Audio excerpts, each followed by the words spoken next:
জানিয়ে দিব এই মুহূর্তে পাওয়া সর্বশেষ বাংলা সংবাদ। শুরুতেই শিরোনাম। সংস্কারের নামে নির্বাচন পেছানোর চেষ্টা জনগণ মানবে না বলে কড়া হুঁশিয়ারি।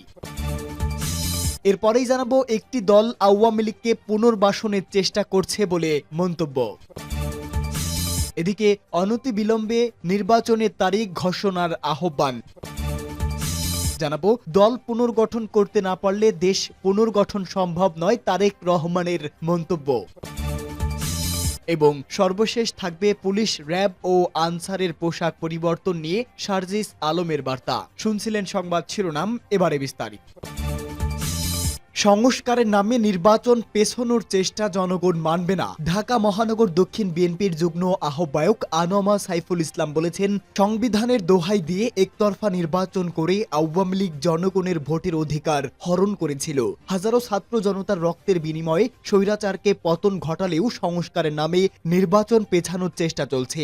জনগণ এই অপচেষ্টা গ্রহণ করবে না। রাজধানীর মীর হাজারীবাগ আবু হাজি স্কুল গণি ইনসাফ সমাজ কল্যাণ সংগঠন সামনে ৫১ নং ওয়ার্ড বিএনপির ১, ২ এবং ৩ নং ইউনিটের উদ্যোগে শহীদ রাষ্ট্রপতি জিয়াউর রহমানের ৮৯তম জন্মবার্ষিকী উপলক্ষে শীতার্থদের মাঝে শীতবস্ত্র বিতরণ অনুষ্ঠানে তিনি এসব কথা বলেন। সাইফুল ইসলাম বলেন, আওয়ামী লীগ যেভাবে ইতিহাস ছিনতাই করেছে, আজ অনেকে তাই করার চেষ্টা করছে। ছাত্র বৈষম্য আন্দোলনে বিএনপি সরাসরি নেতৃত্ব না দিলেও আসল কারিগর কে ছিল তা বর্তমান অন্তর্বর্তীকালীন সরকারের দায়িত্বশীলরা যেমন জানে, আর যারা জুলাই বিপ্লবের একক কর্তৃত্বের দাবি নিচ্ছেন তারাও জানে, কিন্তু কয়েক মাস না যেতেই তা বেমালুম হয়ে গেল। তিনি বলেন, বিএনপি কর্তৃত্বে বিশ্বাস করে না। শুধু প্রশ্ন একটি, আজকে যারা কর্তৃত্ব নেওয়ার চেষ্টা করছেন, জুলাই বিপ্লবে আপনাদের কয়জন প্রাণ দিয়েছে? জীবন দিবে বিএনপি, আন্দোলনের অগ্রভাগে থাকবে বিএনপি, আর জাহির করবেন আরেকজন, তা হবে না। তাই বলছি,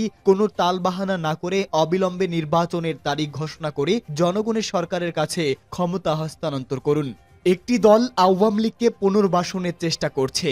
একটি দল পতিত আওয়ামী লীগকে পুনর্বাসনের চেষ্টা করছেন বলে অভিযোগ করেছে বিএনপি চেয়ারপারসনের অন্যতম উপদেষ্টা সৈয়দ মোয়াজ্জেম হোসেন আলাল। তিনি বলেন, বিগত দিনে যারাই আওয়ামী লীগকে পুনর্বাসনের চেষ্টা করেছে তারাই নিঃস্ব হয়ে গেছে। সুতরাং তাদের বলবো, এটি করার আগে অনেকবার ভাবুন। জাতীয় প্রেস ক্লাবের সামনে বিএনপির প্রতিষ্ঠাতা জিয়াউর রহমানের ৮৯তম জন্মবার্ষিকী উপলক্ষে বৈষম্য প্রতিরোধ ফাউন্ডেশন আয়োজিত শীতবস্ত্র বিতরণ অনুষ্ঠানে প্রধান অতিথির বক্তব্যে তিনি এসব কথা বলেন। তিনি আরো বলেন, খবরে দেখিয়েছি ফেব্রুয়ারির মাঝামাঝি একটি নতুন রাজনৈতিক দল আত্মপ্রকাশ করতে যাচ্ছে। একটি গণতান্ত্রিক দেশে একাধিক রাজনৈতিক দল গঠিত হবে, এটা খুব স্বাভাবিক ব্যাপার। যারা নতুন রাজনৈতিক দল করবেন আমরা তাদের স্বাগত জানাই। তবে একটি কথা পরিষ্কার করে বলে রাখি, যারা আওয়ামী লীগকে পুনর্বাসনের চেষ্টা করছেন, এটি করার আগে আপনারা অনেকবার দয়া করে ভাবুন। আপনাদের অনেকবার ভাবতে হবে। বিএনপি চেয়ারপারসনের এই উপদেষ্টা বলেন, আওয়ামী লীগকে পুনর্বাসনের জন্য দয়া করে উদার মানসিকতার পরিচয় দিয়েছেন শহীদ রাষ্ট্রপতি জিয়াউর রহমান। শেখ মুজিবুর রহমান আওয়ামী লীগকে গলা টিপে হত্যা করে বাকশাল করেছিল। জিয়াউর রহমান উদারভাবে বহুদলীয় গণতন্ত্র প্রতিষ্ঠার লক্ষ্যে আওয়ামী লীগকে পুনর্জন্ম দান করেন। এর প্রতিদান হিসাবে জিয়াউর রহমানকে হত্যার শিকার হতে হয়। তিনি বলেন, এক সময় জাতীয় পার্টিও আওয়ামী লীগকে পুনর্বাসিত করার চেষ্টা করেছে। জাতীয় পার্টি এখন প্রায় বিলীন হয়ে যাওয়ার পথে। জামায়াত ও আওয়ামী লীগ জাতীয় পার্টিকে সঙ্গে নিয়ে বিএনপির বিরুদ্ধে আন্দোলন করেছে। তার প্রতিদান হিসেবে জামায়াতের শীর্ষ নেতাদের ফাঁসিতে ঝুলানো হয়েছে। এছাড়াও তিনি বলেন, যারা আওয়ামী লীগকে পুনর্বাসিত করতে যাবেন তারা অতীতের এই উদাহরণগুলো মাথায় রেখে তারপর সতর্কভাবে পদক্ষেপ নেবেন। অনতিবিলম্বে নির্বাচনের তারিখ ঘোষণা করতে হবে, জয়নুল আবেদিন ফারুকের হুঁশিয়ারি। জুলাই অভ্যুত্থানে মর্যাদা সমুন্নত রেখে অনতিবিলম্বে অন্তর্বর্তীকালীন সরকারকে নির্বাচনের তারিখ ঘোষণার আহ্বান জানিয়েছে বিএনপি চেয়ারপারসনের উপদেষ্টা জয়নুল আবেদিন ফারুক। জয়নুল আবেদিন ফারুক বলেন, আবু সাইদ ও মুগ্ধ রক্তের বিনিময়ে অর্জিত দ্বিতীয় স্বাধীনতার সম্মান অক্ষুণ্ণ রাখতে হলে অনতিবিলম্বে নির্বাচনের তারিখ ঘোষণা করতে হবে। সংস্কার চলবে, দিন তারিখ দিয়ে নির্বাচনের প্রস্তুতিও চলবে। আমি অনতিবিলম্বে নির্বাচনের তারিখ ঘোষণার দাবি জানাচ্ছি। সংস্কারের নামে অন্তর্বর্তীকালীন সরকারকে অহেতুক সময় নষ্ট করা উচিত হবে না বলেও মন্তব্য করেছে বিরোধী দলের সাবেক এই চিফ হুইপ। স্বৈরাচারী শাসক হোসেইন মোহাম্মদ এরশাদের পতনের পর ১৯৯১ সালে তৎকালীন সুপ্রিম কোর্টের প্রধান বিচারপতি শাহাবুদ্দিন আহমেদ বাংলাদেশে একাধিক অবাধ ও সুষ্ঠু নির্বাচনের ব্যবস্থা করেছিল বলে স্মরণ করিয়ে দেন এই বিএনপি নেতা। তিনি বলেন, ১৯৯১ সালের নির্বাচন সুষ্ঠু ও গ্রহণযোগ্য ছিল। সেটার মতো নির্বাচন দিতে হলে এত সংস্কারের প্রয়োজন নেই। যে সংস্কার দিয়ে জনগণ 40 টাকায় চাল কিনতে পারবে সেই সংস্কার দরকার।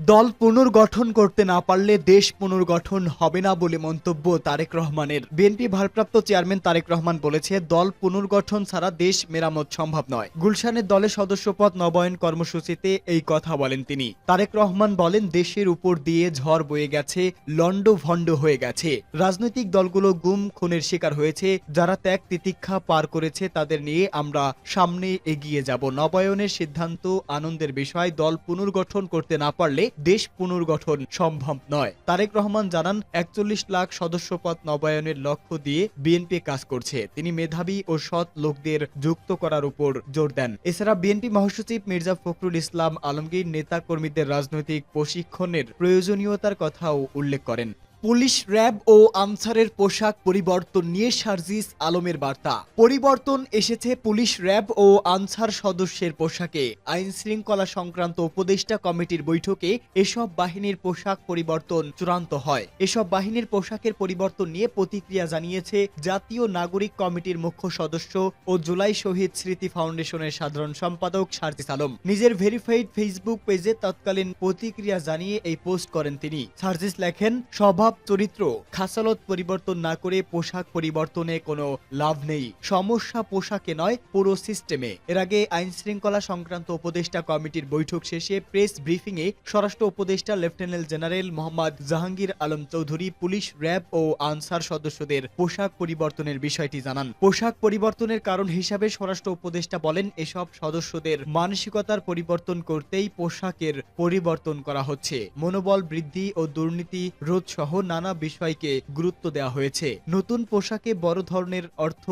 সংকুলান হবে কিনা সাংবাদিকদের এমন প্রশ্নের জবাবে তিনি বলেন, এ ধরনের কিছু হবে না। নিয়মিত এসব বাহিনী সদস্যদের নতুন পোশাক তৈরি হচ্ছে। যে ধারাবাহিকতায় ধীরে ধীরে পরিবর্তিত পোশাক তৈরি হবে, এটার জন্য বাড়তি অর্থের খুব একটা দরকার হবে না।